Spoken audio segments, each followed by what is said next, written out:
안녕하세요. 오늘의 데일리 뉴스레터에 오신 것을 환영합니다. 군사력, 특히 세계 각국의 미사일 능력에 대한 주제는 항상 대중과 전문가들의 관심을 끌어모으는 핵심 이슈 중 하나입니다. 지정학적 긴장이 높아지는 현 상황에서 첨단 군사기술, 특히 미사일 분야에서의 연구 및 개발은 한국과의 힘과 영향력을 결정짓는 핵심 요소로 자리 잡았습니다. 현대전쟁에서 고효율 미사일 시스템을 보유하는 것은 공격 및 방어 능력을 강화할 뿐만 아니라 정보, 감시 및 정찰 ISR 능력을 보장하는 중요한 역할을 합니다. 이러한 능력은 국가가 먼저 보고 먼저 칠 수 있게 하여 공격의 효율성을 극대화하고 위험을 최소화합니다. 이 글에서는 현대 군사 전략에서 미사일 기술의 중요성을 더 깊이 분석할 것이며 동아시아의 두 국가인 한국과 북한을 통해 이를 살펴볼 것입니다. 북한이 미사일 실험과 핵무기 소유 선언을 통해 계속해서 힘을 과시하는 동안 한국은 다른 길을 선택했습니다. 국제적인 주목과 여론 속에서 한국은 조용하지만 강력한 방식으로 자신의 미사일 공격 능력을 개발했습니다. 우리는 또한 한국이 미국, 러시아와 같은 국제 파트너들과 미사일 기술을 개발하면서 맺은 관계와 현재 국제적 맥락에서 한국이 직면한 도전과 기회에 대해 살펴볼 것입니다.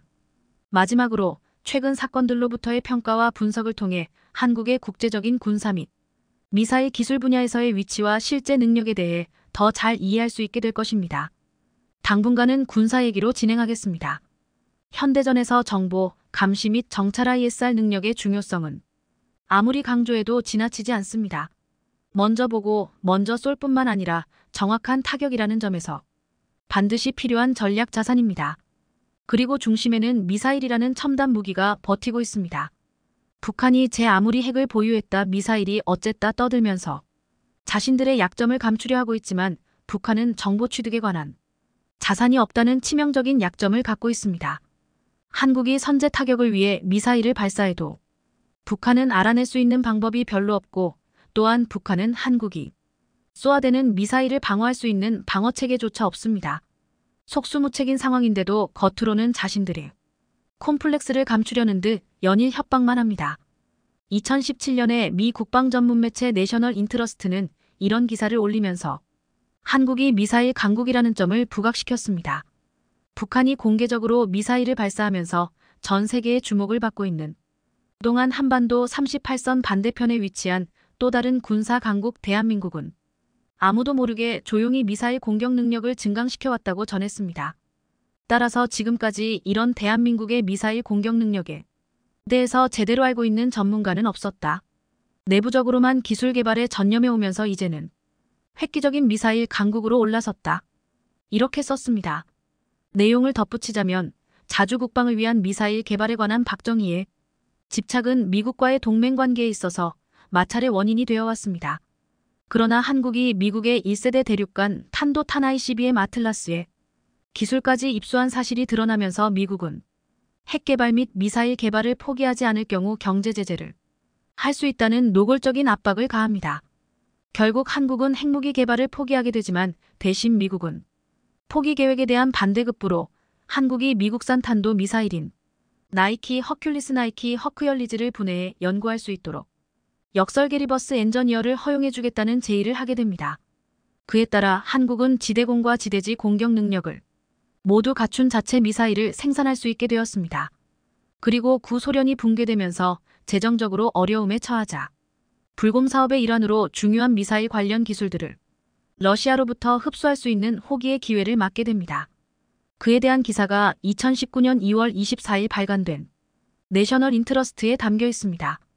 기사 내용에 따르면 우리나라 지대공 미사일 천궁을 한국형 S-300으로 인식하고 있고 한국판 사드로 불리며 2020년대 초 중반에 실전 배치를 목표로 삼았던 LSAM은 S-400을 그 기술적 기반으로 보고 있습니다. 그런데 여기서 중요하게 거론되는 것이 한국이 미국과 러시아의 복합된 기술을 취득했다고 평가받고 있는 부분입니다. 아시다시피 S-400 지대공 미사일 경우에는 러시아가 매우 자부심을 가지고 있는 대공 무기 체계입니다. S-400은 대항공기 방공 시스템으로 개발되어 있지만 사드 THAAD는 탄도 미사일 방공 무기로 개발되었다는 차이가 있습니다. 따라서 내셔널 인트러스트에서는 러시아의 S-400의 기반 기술을 두고 있는 한국의 LSAM과 미국의 사드 THAAD는 서로 보완 관계에 있다. 또는 두 방어 체계를 하나로 통합하는 기술로 나타날 수 있다고 보고 있습니다. 미국 군사 언론들은 우리나라가 LSAM으로 한국판 사드, 즉 고고도 탄도 미사일 방어 체계를 만들기 위해서는 S-400의 기본 설계를 바탕으로 많은 부분에서 설계 변화가 이루어져야 하기 때문에 한국의 기술력이 뛰어나다고 해도 결코 쉽게 성공할 작업은 아닐 것이라는 관점을 가지고 있습니다. 과연 그럴까요? 확실한 것은 러시아가 자랑하는 S-300과 S-400의 기술 체계와 로드맵을 한국이 파악하고 있다는 점과 40년에 걸친 기술력을 갖고 있다는 점입니다. 따라서 러시아가 현재 대항공기 요격 체계 S-400을 진화시킨 새로운 대탄도 미사일 요격 체계를 개발 완료했다고 얘기가 있는 S-500의 기술 체계도 알고 있을 수 있다는 평가가 나옵니다. S-300과 S-400의 기술을 연이어 받았다는 점에서 예측할 수 있다는 것입니다. 이 말의 의미는 외국에서 예상하고 있는 것보다 한국이 더 뛰어난 기술력을 갖고 있다는 말입니다. S-400에 대해서 좀 더 알아보겠습니다. CNBC에 따르면 러시아의 장거리 지대공 미사일 시스템인 S-400 가격은 약 5억 달러 5,630억 원인 반면 레이시오닉 패트리엇 PAC-2 가격은 10억 달러 1조 1,260억 원, 로키드 마틴의 사드 THAAD는 약 30억 달러 3조 3,780억 원에 달합니다. S-400 가격이 상당히 싼 편이라고 하고 성능 역시 S-400이 미국의 사드를 능가한다는 분석도 나오지만 성능이 과장됐다는 분석도 있습니다. 예전에 소개한 적이 있는 2018년 4월 미국과 영국, 프랑스 3개국과 러시아가 묘한 신경전을 벌인 사건 때문입니다. 자존심을 건 한판이라 서로 간 물러서지 않았습니다. 당시 미국과 영국, 프랑스는 전투기와 전함 등에서 토마호크 미사일 등 105발의 미사일을 발사해 시리아 내 3곳의 화학무기 시설을 정밀 타격했다고 밝혔습니다. 반면 러시아 국방부는 시리아 방공 시스템이 다마스쿠스 동쪽에 있는 두마이르 군용 비행장을 겨냥해 발사된 12발의 순항미사일 등 모두 71발을 요격했다고 주장했지만 서방 측은 한 발도 격추되지 않았다고 일축했습니다. 지금까지 공개된 자료로 보면 미국을 비롯한 서방의 미사일이 실제 목표물을 타격한 것이 확인되면서 시리아의 방공망 일부가 뚫린 것은 사실로 드러났습니다. 반면 러시아는 요격했다는 물증을 제시하지 않았습니다. S-400은 음속의 10배 이상으로 들어오는 탄도미사일은 물론 스텔스 전투기까지 요격이 가능하다고 러시아가 주장하는 방공무기 체계입니다. 그러나 최근 알려진 것은 탄도미사일보다는 대항공기 방공 시스템으로 파악되면서 러시아가 과장했다는 쪽에 무게가 실립니다. 러시아가 밝힌 재원을 보면 성능은 현존 대공미사일 중에서 가장 뛰어납니다. 한꺼번에 72기의 미사일을 유도할 수 있고 동시 교전 능력이 36기에 달합니다. 이 점을 유의해서 보면 S-400은 700km까지 레이더가 탐지할 수 있으며 요격 미사일의 최대 사거리가 400km로 시리아 전역과 키프로스 섬까지 요격 권역이라고 설명하고 있습니다. 그런데 러시아는 S-400 방공 관할 구역인 시리아 타르투스에는 서방의 미사일 공격이 없었다는 점을 주장했습니다. 그러자 서방 언론에서는 S-400 최대 사거리가 400km이라고 재원에 나와 있는데 어떻게 미영프의 미사일을 방어하지 못했는가 하는 지적에 대해선 설명을 못했습니다. 러시아 스스로 앞뒤가 맞지 않는 해명을 한 것입니다. 그리고 러시아가 아무런 반박을 하지 못한 사실이 나왔습니다. 이스라엘 F-35A 스텔스기가 시리아와 일부 이란 영공을 휘젓고 다니면서 이란 핵시설이 있는 곳으로 추정되는 페르시아만 일대를 비행하면서 정찰 임무를 수행했지만 S-400 및 시리아와 이란의 방공 시스템에 포착되지 않고 귀환했다는 사실이 뒤늦게 나온 것입니다.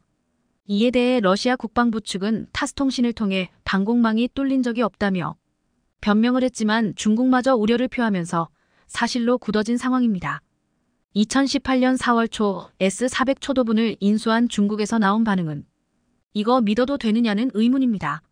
중국 국방부는 2017년 5월 미군이 토마호크 미사일 등으로 시리아 정부군 기지를 폭격했다고 보도한 바 있고 2018년 당시 이스라엘군의 다마스쿠스 외곽 정부군 기지 공습 때도 S-400 방공 체계는 번번이 뚫렸다고 지적하면서 의문을 제기한 바 있습니다. 그렇지만 이후 중국과 튀르키예 등은 S-400 2차 도입을 준비하고 있습니다. 이에 대해서 여러 말들이 많았는데 우러 전쟁이 발발하면서 러시아 주장의 신뢰성에 의문이 제기되고 있습니다. 러시아의 엉망인 무기 실태나 계속된 거짓말이 드러나면서 S-400의 성능 역시 상당 부분 과장됐다는 얘기가 나오고 있습니다. 또는 러시아 기갑 장비들이 보여주고 있듯이 부정부패 탓에 설계대로 제작이 되지 않아 성능이 제대로 발휘하지 못하고 있다는 의혹도 나옵니다. 그러나 이에 관계없이 문제는 앞으로 지속되는 러시아에 대한 제재로 어떤 미사일이든지 부품과 반도체의 공급에 문제가 생긴 만큼 미사일 제작은 한계에 부딪힐 것이라는 예상입니다. 여하튼 이런 상황 속에 한국은 러시아의 미사일 첨단 기술을 어느 정도 파악하고 있는가에 주목받고 있습니다. 한국형 전투기 KF-21 보람의 등장으로 항공전력 자주국방에 대한 대한민국의 원대한 꿈이 실현될 가능성이 커지고 있습니다. KF-21의 기본 무장부터 장기적으로 무인기 전자전 무기체계까지 우리 손으로 직접 개발해 나가는 단계가 하나하나 실현되고 있는 건데요. 그것도 그럴 것이 우크라이나 전쟁으로 인해 항공 무장에 대한 중요성이 그 어느 때보다 커진 만큼 우리도 이런 흐름에 올라타야 한다는 목소리가 군 안팎에서 나오고 있는 상황입니다. 특히나 최근 들어 선진국의 기술 보호 정책이 심화되면서 독자적 기술 개발 필요성 또한 커졌고 미래 전장 환경 변화에 대비하려면 선도적 국산 항공 유도무기 개발이 이루어져야 한다는 의견이 나옵니다. 이렇게 국산 항공 유도무기 개발을 위해선 단기적으로 장거리 공대지 유도탄 2차 사업을 진행하고 2030년대에는 장단거리 공대 공유도탄과 한국형 유도폭탄, GBU 계열, 다목적 초음속 유도탄까지 개발이 이어져야 하는데요. 그런데 사실 작년에 열린 공군 국정감사를 통해 우리 군이 KF-21 극초음속 미사일 개발을 가속화하기 위해 공대지 미사일 등 비대칭 타격 능력 확보에 나선다는 계획이 공개됐었습니다. KF-21에 공대지 미사일을 장착한다는 계획으로 앞서 재작년에 공군은 극초음속 공대지 미사일 개발을 장기 신규 소요로 결정했습니다. 무엇보다 기존의 초음속 미사일보다 2배 이상 빠른 극초음속 미사일을 장착한다는 계획으로 이에 따라 서울상공에서 평양의 북한 지휘부를 향해 발사하면 1분 15초 만에 도달할 수 있습니다. 이렇게 극초음속 미사일이 성공적으로 개발되면 한국은 미국, 중국, 러시아에 이은 세계 네 번째 개발국이 될 것으로 보이는데요. 그렇다면 한국산 전투기 KF-21에 장착될 극초음속 미사일 개발이 어느 수준에 이르렀는지 자세히 알아보겠습니다. 극초음속 미사일은 음속의 5배 이상 속도로 날아갈 수 있고 추적과 파괴가 어렵다는 점에서 무기 판도를 바꿀 게임 체인저로 꼽히고 있는데요. 이는 기존 아음속 또는 초음속 순항 미사일을 대체한 미사일로 순항 미사일보다 비행 속도가 훨씬 빠르기 때문에 상대방이 탐지하더라도 대응 시간이 극히 짧아 목표를 타격하는 성공률이 아주 높을 수밖에 없습니다. 초음속 전투기의 최고 비행 속도가 마하 2 도착 3임을 감안하면 그보다 2배나 빠른 속도로 예컨대 서울에서 평양까지 2분 이내에 타격할 수 있는 겁니다. 이런 극초음속 미사일은 극초음속 활공체 HGV와 극초음속 순항 미사일 HCM 체계로 분류되고 있습니다. HGV는 탄도미사일 로켓, 고고도 항공기를 이용해 일정 고도까지 상승한 후 항공기에서 발사돼 활공비행으로 목표를 타격합니다. 반면 HCM은 초기 가속을 위한 부스터와 이후 속도를 유지하기 위한 램제트와 스크램제트 엔진을 사용해 극초음속으로 비행해 목표를 타격하는 원리로 차이가 있습니다. HGV 체계는 발사 초기 상대방의 탐지가 가능해 대응 기회를 허용할 수 있지만 HCM 체계는 상대적으로 HGV보다 적어도 비행이 가능해 상대방이 대응할 기회가 최소화돼 기습 효과가 있습니다. 하지만 HCM의 경우 기술 난이도가 HGV보다 극명하게 높다는 게 문제인데 실제로 HGV가 고고도 상승 후 낙하 단계에서 중력을 이용할 수 있는 반면 HCM은 엔진의 힘으로만 극초음속에 도달해야 하기 때문입니다. 극초음 미사일 확보에 뒤처지고 있는 미국이 4종류의 HGV를 개발했다는 사실만 봐도 두 방식의 개발적 난이도를 여실히 보여주고 있습니다. 미 공군이 개발 중인 AGM-183A ARRW는 실패한 경우도 있지만 최근 성공하는 횟수가 늘고 있다고 합니다. 이렇듯 기술적 어려움이 있지만 현재 주요 군사 강대국들은 그 어느 때보다 극초음속 미사일에 대한 관심을 높이면서 개발에 박차를 가하고 있는데요. 우크라이나 전장에서 극초음속 미사일의 위력이 입증되면서 다양한 형태의 탄두와 필요한 사거리를 향상시키며 전쟁에 지대한 영향을 줄 수 있다는 걸 확인했기 때문입니다. 이런 와중에도 세계 최초로 HCM 상용화에 성공한 국가가 있는데 안타깝게도 바로 러시아의 지르콘 미사일입니다. 현재 미국과 러시아 간 극초음속 미사일 개발 경쟁에선 러시아가 다소 앞서 있는 상황입니다. 실제로 러시아는 지난 2017년에 킨잘 극초음속 미사일을 실전에 배치했는데 우크라이나 일부 전쟁에서 극초음속 미사일 킨잘을 여러 차례 발사해 세계 최초로 극초음속 미사일을 실전에 사용한 기록을 여기에 더해 러시아는 ICBM 탑재 활공체 형태인 HGV 방식의 아방가르드 함정 발사 극초음속 미사일 HMC 방식의 지르콘도 개발했는데요. 스크림 제트 엔진인 지르콘 미사일도 2025년 안에 실전 배치하겠다고 밝혔는데 주요 외신에 따르면 최근 러시아는 야센 M급 핵추진 잠수함에 지르콘을 탑재하기 시작한 것으로 전해집니다. 이로써 러시아는 해상과 공중에서 발사가 가능한 극초음속 미사일 개발에 모두 성공한 데 이어 세계 최초로 HMC 미사일인 지르콘을 실전 배치에 성공했습니다. 지르콘은 30 도착 40km 고도에서 최대 속도 마학으로 비행할 수 있으며 1000km 거리에 있는 지상 및 해상 표적 모두를 타격할 수 있습니다. 재래식 탄두는 물론 핵탄두도 탑재가 가능한데 탐지와 방어가 거의 불가능한 것으로 전해집니다. 중국은 작년 8월 극초음속 미사일 둥펑 17로 추정되는 미사일 발사 장면을 CCTV가 최초로 공개했는데 해당 영상에서는 DF-17로 추정되는 미사일이 사막의 고속도로 위에 세워진 이동식 발사 차량에서 발사되는 모습이 담겼습니다. 이후 중국은 아시아 태평양 내 주요 미군 기지를 타격할 수 있는 최첨단 극초음속 미사일 둥펑 27을 개발했고 2019년부터 실전 배치한 것으로 알려졌습니다. 둥펑 27은 단일 극초음속 활공체 HGV 다탄두를 탑재할 수 있는 최신 무기입니다. 미국은 중국이나 러시아보다 극초음속 미사일 개발에 한 발 늦은 상황인데요. 극초음속 미사일 경쟁에서 러시아와 중국에 뒤처진 것으로 평가받는 미국은 최근 개발에 속도를 내고 있는 중입니다.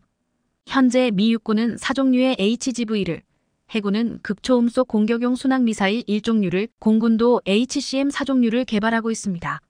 올해 초에는 미 공군의 B-52 전략 폭격기 기종에서 극초음속 미사일을 발사하는 시험을 성공했지만 그럼에도 불구하고 아직 극초음속 미사일 실전 배치에 성공하지는 못했습니다. 한국 역시 게임 체인저로 불리는 극초음속 미사일 개발에 뛰어든 상태로 바쁘게 움직이고 있는데요. 우리 국방부는 2020년 극초음속 미사일 개발 의지를 본격적으로 언급하기 시작했고 이듬해 공군은 극초음속 공대지 미사일 개발을 신규 소요로 결정했습니다. 여기에 더해 ADD가 HCM 방식의 한국형 극초음속 미사일 개발을 공식화한 상태로 사실 HCM 추진 기술인 스크램제트 엔진의 원천 기술인 액체 램제트는 이미 2007년 완성됐습니다. 국산 극초음속 미사일에 대해선 고도의 보안이 유지되고 있지만 군 당국에 따르면 현재 ADD 연구진이 상세 설계를 검토하는 단계에 있으며 설계를 검증하기 위한 장비를 제작하고 있는 중으로 알려졌습니다. 이런 속도로 보면 올해 하반기에는 미사일 조립을 시작해 내년에는 시험 발사가 가능할 것으로 보이는데요. 뒤늦게 뛰어든 미국도 극초음속 개발에 애를 먹고 있는 가운데 한국이 단기간에 이렇게 놀라운 속도를 보일 수 있었던 건 그만큼 한국의 국방기술이 세계적 수준에 이르렀다고 해석할 수 있습니다. 실제로 앞서 재작년 ADD는 한국형 극초음속 미사일 기반 모델인 하이코어 초고속 발사체 시험 모델을 공개해 전 세계 방산업계를 발칵 뒤집어 놓았습니다. 하이코어는 ADD가 개발 중인 극초음속 시험 비행체로 목표는 20km급 고도에서 스크램제트 엔진 점화 및 정상 비행이 가능한 마 5급 초고속 비행체를 개발하는 것입니다. 하이코어 비행체는 총 길이 8.7m, 중량은 2.4톤으로 올해 안흥 시험장에서 비행시험을 수행할 계획으로 알려졌습니다.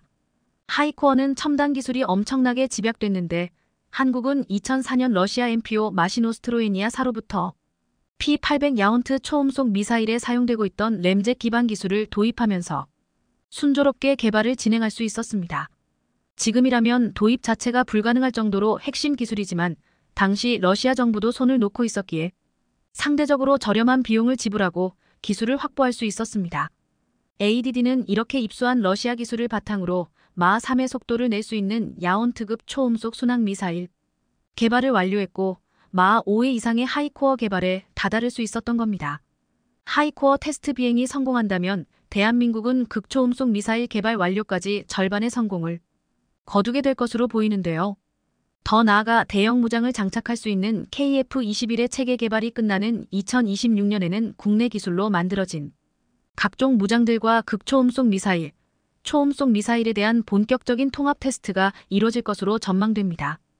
이뿐 아니라 425위성 사업으로 수평선 너머의 목표물 탐지 능력까지 보유하게 된다면 극초음속 미사일 요격도 가능할 것으로 보이는데요. 425 사업은 북한 미사일에 대응해 고성능 영상 레이더, SAR 탑재 위성 사기와 전자광학 적외선 탑재 위성 1기 등 정찰위성 5기를 확보하는 내용입니다. 그런데 우리 군의 첫 정찰위성 425위성 1호기가 오는 11월 미 반덴버그 우주군 기지에서 우주로 향할 예정이라고 하는데요. 2025년까지 총 5기를 전력화하는 425 사업이 순조롭게 진행되고 있는 것으로 여기에 더해 최근 우리 군은 ITU에 425위성 1호기의 위성망 국제 등록 통보서를 제출했습니다. 이렇듯 425위성은 북한의 도발 징후를 미리 탐지해 대응하는 선제 타격 체계, 이른바 킬체인의 눈 역할을 담당할 채비에 들어갔습니다.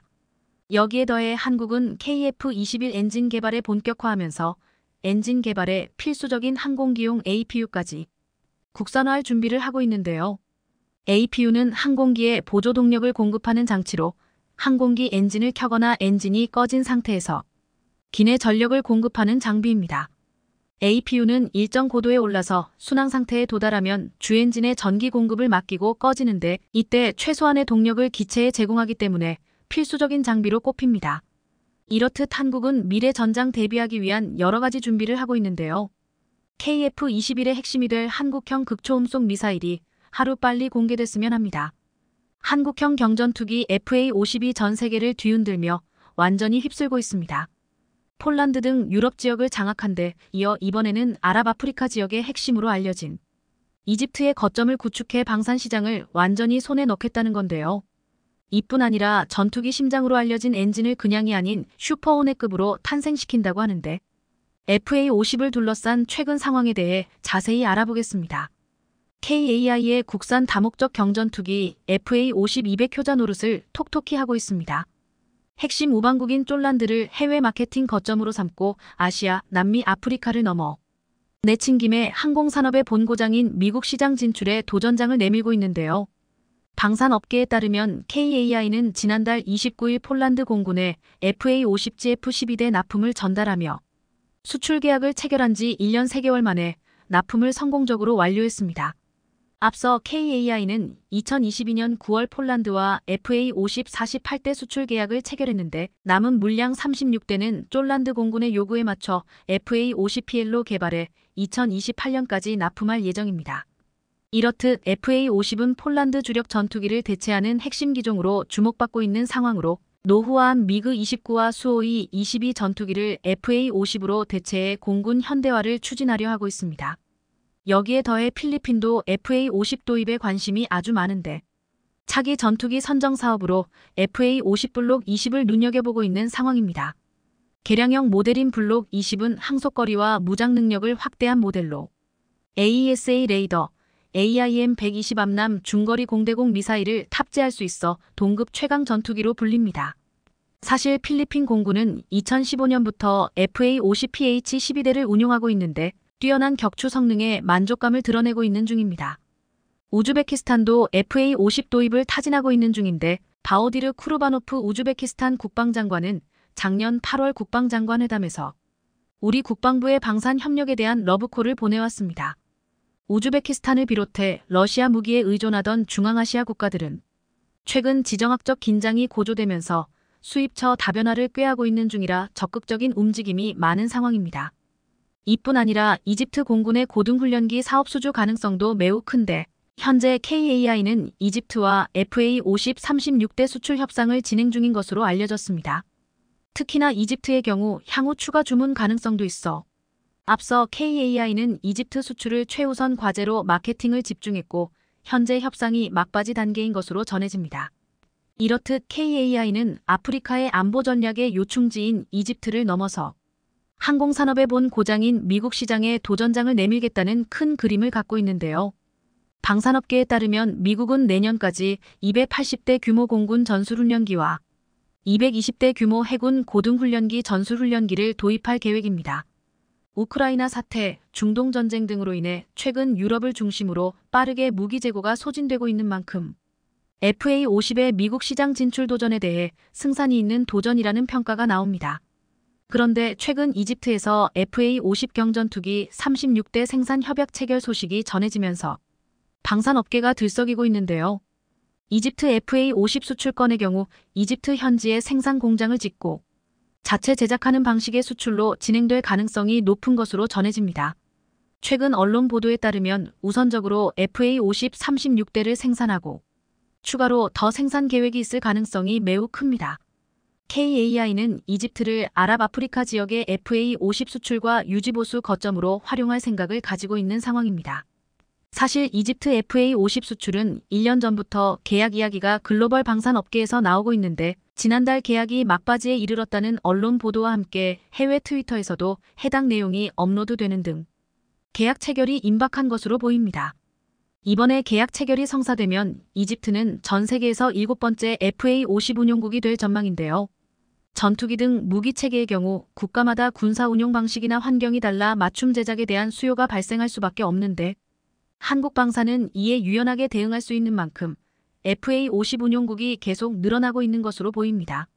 그런데 최근 KAI가 중국을 제치고 이집트에 최대 100대 규모의 FA-50 수출을 시작한다는 소식이 들려오는 등 그동안 무성했던 소문이 현실화됐습니다. 디펜스 아랍에 따르면 작년 12월 이집트 아랍산업화기구는 KAI와 FA-50 기술 이전 및 공동 생산을 위한 예비 계약을 맺은 것으로 알려졌습니다. 이를 위해 1월 아랍산업화기구 수장이 우리방산 대표단을 만나 초기 협약을 위한 실행 단계를 구체적으로 이야기했으며 그 뒤 급물살을 탄 것으로 보입니다. KAI에 따르면 이집트와 FA-50 공동 생산과 더불어 지역별 수출 센터를 설립해 관련 서비스를 제공한다는 계획입니다. 현재 이집트는 공군의 현대화를 위해 첨단 훈련기 100대를 계약하는 걸 타진하고 있는 중으로 이 가운데 FA-50이 낙점된 것으로 보입니다. 실제로 FA-50은 이집트 공군의 주력 전투기인 F-16과 호환성이 매우 높아 차기 전투기로 적극적인 관심을 보이고 있는 것으로 알려졌습니다. 더구나 FA-50은 경쟁사인 중국의 AVIC L-15, 이탈리아 레오나르도 M346과 견주어 볼 때 교육과 훈련에 최적화돼 있어 향후 이집트 공군의 핵심 기종으로 활약이 기대됩니다. 실제로 강구영 KAI 사장은 작년에 열린 리마 국제에어쇼에서 이집트에서 우선 협상 대상자 선정이 조만간 진행될 것이라며 FA-50 100대를 수출할 수도 있는 매우 큰 시장으로 기대가 된다고 말했습니다. 이런 KAI의 기대감과 노력에 부응하듯 이집트에서 좋은 소식들이 계속해서 들려오고 있어 뿌듯한 상황인데요. 그런데 해당 소식을 들은 중국에서 평소와 완전히 다른 반응이 나와 신선한 충격을 주고 있습니다. 다름 아닌 중국 언론에서 FA-50의 이집트 수출을 칭찬하는 듯한 반응을 보였기 때문입니다. 실제로 민누주는 FA-50의 이집트 수출 소식은 매우 충격적일 뿐 아니라 대한민국의 방위산업이 높은 수준에 도달했다는 사실을 드러낸다고 표현했습니다. 매체는 중동과 아프리카 지역에서 T-50과 FA-50이 자리매김하게 됐다며 방산시장의 새로운 슈퍼스타로 이번 기회를 통해 중동, 아프리카 지역에서 한국산 무기의 영향력이 크게 확대될 것으로 보인다고 보도했습니다. 그러면서 FA-50을 둘러싼 이집트와의 협력은 국제방산시장에서 한국 방산의 입지를 더욱 공고히 하는 계기가 될 것이라며 대한민국의 방위산업은 전 세계로 뻗어나가면서 3K 눈부신 성과를 거두며 탄탄대로를 달리고 있다고 평가했습니다. 한국이라면 무조건 비판하기만 했던 중국이었기에 다시 봐도 적응이 안 됩니다. 그런데 이번에도 중국이 크게 화들짝 놀랄 만한 한국 전투기 관련 추가 소식이 국내 방산업계에서 또다시 들려왔습니다. 다름 아닌 대한민국이 드디어 한국형 전투기 엔진 개발에 착수하기로 했다는 엄청난 소식인데요. 첨단 항공 엔진은 10대 국방 전략 기술에 모두 포함될 만큼 경제안보 측면에서 중요한 기술로 개발이 완료되면 우리 방산 산업의 새로운 도약을 이끌 것으로 보입니다. 방사청에 따르면 2030년대 중후반까지 국산 전투기에 장착할 수 있는 1만 5천 IBF급 터보팬 엔진 개발을 완료할 예정입니다. LBF는 엔진 출력의 단위로 1만 LBF 이상은 Z기급으로 분류됩니다. 현재 항공 엔진을 개발할 수 있는 기술력은 미국과 영국 등 일부 선진국만 보유하고 있을 정도로 막대한 예산과 오랜 시간이 걸리는 첨단 기술로 꼽힙니다. 한국의 경우 ADD를 중심으로 항공엔진 개발을 위한 설계, 부품 기술을 개발하고 있으며 민간업체에선 항공용 가스터빈 엔진 일부 부품의 제작과 조립 기술을 가지고 있지만 독자적으로 항공엔진을 설계하고 제작할 수 있는 기술은 부족합니다. 이런 이유로 그동안에는 T50, FA50, TA50의 심장에 해당하는 엔진은 모두 외국에서 수입해왔었습니다. 하지만 미래 전장이 항공과 우주까지 확장될 것으로 예상되는 만큼 더구나 방위산업이 미래 먹거리로 성장하고 있는 상황에서 독자 항공엔진 개발의 필요성이 날로 높아지고 있는 상황입니다. 때문에 우리 역시 항공엔진 개발을 주목하게 됐고 본격적으로 우리의 심장으로 전투기를 날아오르게 하기로 한 겁니다. 방산업계에 따르면 현재 국내에서 항공엔진을 생산하는 곳은 한화에어로스페이스가 유일한데요. 한화에어로스페이스는 F-15K 전투기와 T-50 고등훈련기 등 우리 공군의 주력 항공기 엔진뿐 아니라 한국형 헬리콥터 개발 사업에도 참여해 수리온의 엔진도 생산했습니다. 2016년엔 KF-21 프로젝트에 뛰어들어 엔진 통합 개발을 주도하는 역할을 맡았는데 이런 이유로 한화에어로스페이스가 지휘로부터 관련 기술을 이전받아 직구매 조립 국산화 부품 국산화의 3단계를 거쳐 엔진 국산화를 추진할 것으로 보입니다. 사실 국내 방산업계는 오랜 기간 미국 업체들과 정식 계약으로 기술과 부품을 받아 전투기용 엔진 기술을 국산화해왔는데요. 이를 바탕으로 현재 1350도 수준의 유를 가진 터보팬 엔진 기술까지 확보했다는 평가를 받고 있습니다. 그런데 방사청이 10여 년 뒤에 내놓겠다고 밝힌 엔진은 현재 KF-21이나 미군 FA-18EF 슈퍼호넷 전투기에 탑재되는 F-414급에 해당하는 어마어마한 수준입니다. 올해 시작되는 엔진 국산화 개발 프로젝트의 완료 목표 시기는 2037년쯤으로 전체 사업 예산은 약 5조 원 규모로 추산됩니다. 중국이 한 종류의 엔진을 개발하기 위해 퍼부은 돈의 5분의 1도 안 되는 예산과 4분의 1에 불과한 사업 기간으로 한국은 고성능 엔진을 만드는 건데요. 이른바 한국형 F-414 엔진이 완성되고 이 엔진이 FA-50 후계 기종 혹은 KF-21 블록 3 같은 차세대 기종에 탑재되면 한국은 진정한 의미에서 전투기 독자 개발 생산 능력을 갖추게 될 것으로 보입니다. 현재는 전투기 동체부터 레이더, 전자장비, 각종 센서와 엔진까지 독자적으로 설계하고 제작할 수 있는 나라는 미국, 러시아, 중국, 프랑스, 일본, 영국 정도에 불과합니다. 2030년대 중반이 되면 한국도 비로소 그 대열에 합류하게 되는 건데요. 대한민국이 오롯이 순수 국산 기술로 전투기를 독자 생산하는 진정한 항공 선진국으로 거듭날 일이 머지않은 것 같습니다. 현재 러시아와 우크라이나 정부의 3차 회담이 작게나마 긍정적인 진전을 보였다고 보도되기 무섭게 이 같은 기대를 한 번에 무너뜨린 푸틴의 발언이 논란이 되고 있습니다. 그는 러시아군의 사상자가 2천 도착 4천 명에 이른다는 내용을 인정하면서도 반대로 우크라이나의 상황은 우리보다 더욱 절박해졌다며 2주 안에 반드시 키이우를 점령하겠다는 등 끝까지 침공 의지를 꺾지 않았는데요. 다만 푸틴 대통령은 언제든 추가 협상에 임할 뜻이 있음을 내비치며 다소 열린 반응을 보인 것에 대해 군사 전문가들은 예상과는 다른 장기전과 그 과정에서 수많은 기갑부대를 잃은 것이 적지 않은 부담으로 작용했을 것이라 분석했습니다. 한편 제블린을 활용한 게릴라 전략에 속수무책으로 당하고만 있던 러시아군은 최근 또 한 번 업그레이드된 K2 흑표 소식에 충격을 금치 못했습니다. 자신들이 수십 년간 해결하지 못하고 덮어만 두었던 로켓 방어 시스템을 그것도 한국이 세계 최초 자동화 무인 기술로 개발해낸 것이었죠. 양국은 이번 3차 회담에서 민간인 대피와 관련 잠시 휴전에 합의했다는 소기의 진전을 보였지만 우크라이나의 중립화 그리고 크림반도를 비롯해 동부 돈바스 친러 분리주의 지역의 독립을 공식적으로 인정하라는 등 러시아 측의 강경한 태도에서 또다시 종전은 요원해질 분위기입니다. 이어질 4차 회담 일정에 관해 러시아 측은 정확한 날짜는 정해지지 않았지만 조만간 벨라루스에서 열릴 것이라고 밝히면서도 같은 시각 우크라이나 거점 도시들의 폭격이 계속되면서 이번 합의사항이 실제 이행될지에 대한 우려도 깊어졌는데요. 일각에선 러시아군이 민간인 대피를 인정해주겠다는 것은 최근 거세지고 있는 국제사회의 제재를 회피함과 더불어 조만간 키이우에 대한 대대적인 공습에 앞서 흩어졌던 기갑부대를 재정비할 시간을 벌기 위해서라는 주장이 제기됐습니다. 실제로 러시아군은 부실한 보급으로 촉발된 연료 문제로 전차들이 64km 넘게 늘어선다든지 동토의 해빙으로 전차가 땅에 파묻혀 진격이 저지되는 등 곤란한 상황에 처해 있었는데요. 무엇보다 가까스로 도시에 입성한다 해도 건물 안에서 매복한 채 여기저기서 날아오는 제블린병들의 활약은 러시아군의 사기 저하는 물론 침공에 대한 전반적인 전략 수정을 불가피하게 만들었습니다. 참고로 이 제블린이라는 무기는 대전 차용로 유명한 FGM-148로 러시아 침공 전 미국과 서방에선 러시아 병력의 대부분이 기갑부대로 이루어져 있다고 판단 우크라이나군에 해당 무기를 주력으로 공급해왔습니다. 문제는 러시아군은 대당 50억이 넘는 전차와 장갑차는 물론 수백억에 이르는 헬리콥터까지 상대적으로 저렴한 이 제블린에 대책 없이 당하고 있는 사태가 벌어졌고 우크라이나 방어군에 따르면 지난 일주일간 적군의 전차 211대, 장갑차 862대, 군사차량 355대에 피해를 입혔다는 등 놀라운 발표를 내놔 화제가 됐습니다.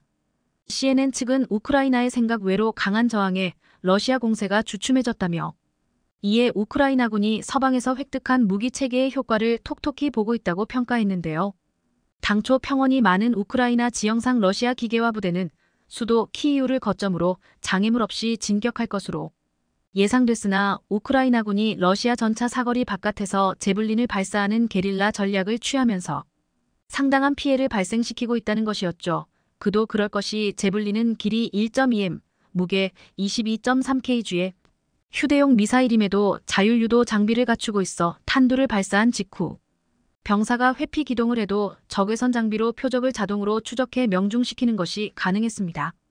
때문에 공격당하는 전차의 입장에선 최초 발사 지점을 찾기는 균형 방어 사격을 하기조차 극도로 어려웠고 특히 미국이 지원한 최신 제블린의 사정거리가 5km에 달해 병사들이 민첩하게 기동할 경우 최대 유효 사거리가 도착 5km에 지나지 않는 러시아군의 주력 전차로선 대응하기 어려운 것으로 알려졌습니다. 게다가 제블린은 휴대용 미사일임에도 802개의 장갑까지 관통 가능했기 때문에 파괴력과 살상력 면에서도 수준급으로 평가받았는데요. 무엇보다 탄두를 발사해도 후폭풍이 발생하지 않는다는 장점 덕분에 건물 내에서 시가전을 치르기에도 유용했고 이에 우크라이나군은 전차와 장갑차뿐 아니라 헬기 같은 공중 목표물에도 제블린을 적극 이용하며 러시아를 수렁으로 몰고 갔습니다. 반면 군사대국이자 스스로 세계 최강이라 자부했던 러시아는 형편없는 무기와 전술과 병참이 맞물려 전 세계적 망신과 굴욕을 당하고 있었는데요. 해외 언론에 따르면 트위터, 텔레그램, 페이스북 등 소셜 네트워크에는 우크라이나에서 파괴된 러시아군의 탱크와 장갑차 헬기의 영상이 계속해서 올라오고 있고 일부에선 기름이 떨어진 러시아 장갑차를 발견한 우크라이나 농부가 트랙터로 견인해 간다든지 혹은 우크라이나 운전자가 방치된 탱크 옆에 서 있는 러시아 병사에게 견인해 줄까? 라고 말하는 동영상이 큰 화제를 모으기도 했습니다. 이에 군 전문가들은 러시아군의 전술적 실수와 군사적 결점이 새삼 놀랍다거나 무기력하게 불에 탄 탱크와 장갑차들이 속출하는 것으로 판단할 때 러시아제 무기 품질이 세간에 알려진 것보다 저급이라는 악평을 내놓기도 했는데요. 한편 형편없는 러시아제 탱크와 비교하여 최근 또 한 번 방어 능력이 업그레이드된 K2 흑표가 새삼 군사 전문가들의 시선을 사로잡았습니다. 제블린의 성능이 이 정도일 줄 몰랐다는 의견은 러시아와 마찬가지로 한국도 예외가 아니었는데 그 이유는 한국 군대 역시 전차를 주력으로 이용했기 때문이었습니다. 625전쟁 당시 북한과 소련의 전차에 톡톡히 당한 트라우마가 전차 전력 집중으로 이어졌던 한국은 예를 들어 한반도에 전쟁이 발발하면 뒤도 돌아보지 않고 북진한다는 제7기동군단이 이런 배경에서 탄생하기도 했고 때문에 우크라이나에서 벌어지고 있는 제블린의 활약을 견눈질할 수밖에 없었는데요.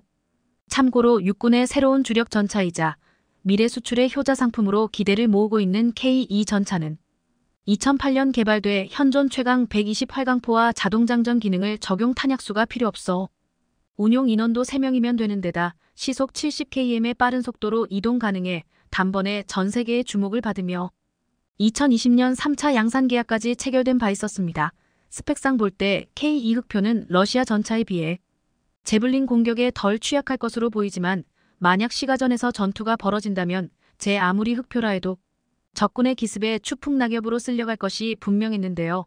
이에 현대로템 측은 제블린과 같은 로켓의 손쉬운 표적이 되고 있는 러시아 기갑부대의 약점을 보완한다는 계획으로 세계 최초의 자동화 방어 시스템을 탑재하게 됩니다.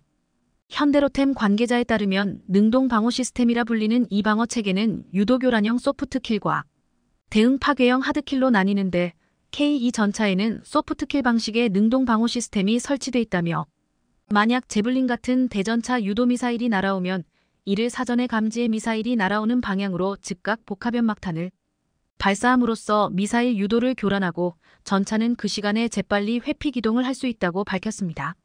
참고로 수출형 K2 전차에는 이 같은 소프트킬 방식 외에도 미사일을 직접 파괴하는 하드킬 방식도 추가로 채용됐는데 노르웨이 수출을 염두에 두고 개발 중인 K2NO에는 날아오는 미사일 쪽으로 대응탄을 발사해 공중에서 폭발시키는 방어 시스템을 비롯 RPG와 같은 휴대용 보병 미사일에 대비하기 위한 복합장갑도 전차 앞쪽에 설치되어 대전 차와기를 막을 수 있는 현존 기술 중 웬만한 건 거의 적용됐다고 전했습니다. K2뿐만 아니라 한화가 만든 레드백 장갑차에도 최근 대전 차와기 방어력에 대비해 전투기에나 적용되는 최첨단 센서를 달았고 또한 레이더를 통해 접근하는 대전차 미사일을 사전에 포격하는 아이언 피스트를 적용했다고 밝혔는데요. 호주와 유럽 등으로 수출을 적극 타진 중이었을 당시 가장 큰 세일즈 포인트가 바로 이 능동 방어 체계로. 다만 방산업계 측은 적용 비용 등의 문제로 우리 군에는 능동 방어 체계 적용 비율이 낮은 편이라며 수출 모델만큼이나 우리 군에 보급된 국내 배치 모델에 대한 관심이 필요하다고 지적했습니다. 물론 미국산 제블린 미사일이 북한 등 적대 국가들에서 활용될 가능성은 낮고 또한 현대전이 무조건 제블린 BS 전차인 건 아니기 때문에 이 같은 가정은 다소 극단적일 수 있으나 방산업계 측은 무작정 전차를 들이밀어 큰 실패를 겪은 러시아의 상황으로 볼 때 우리 방산업계는 제블린의 활약과 대응 방법과 관련 앞으로도 계속 눈여겨봐야 할 것이라 강조했습니다. 이는 현실적으로 최우선 위협인 북한의 대전 차와기 기술이 이미 상당한 수준에 도달한 것으로 알려져 있는 데다 지난해 북한이 국방발전 전람회를 통해 공개한 정밀유도 미사일 스파이크와 정권 수립 73주년 열병식에서 공개한 대전 차미사일인 불새 등이 존재했기 때문인데요. 이어 방산업계는 러시아와 우크라이나 전쟁에서 보듯 현대전은 구형 전차를 다수 보유하는 것보다 소수이더라도 능동 방어 등 첨단 기술을 적용한 신형 전차를 얼마나 보유하느냐에 따라 좌우될 가능성이 높다며 소수 강군으로 정예화해야 하는 상황에서 비싼 전차 한 대를 사느니 싸구려 전차를 여러 대 사자는 식의 잘못된 결정을 해서는 안 된다며 현재 K나 레드백 장갑차의 개발 방향성이 매우 옳은 상황이라 말하기도 했죠. 다시 말해 한국은 방어적인 면에서도 강국이긴 하나 만약 역으로 침공을 당하는 국가의 입장에선 그야말로 재앙적 사태가 펼쳐질 수 있다는 것. 이에 일각에선 우크라이나의 적국이 한국이 아닌 러시아라는 게 차라리 다행인 상황일지 모른다고 평가하기도 했죠.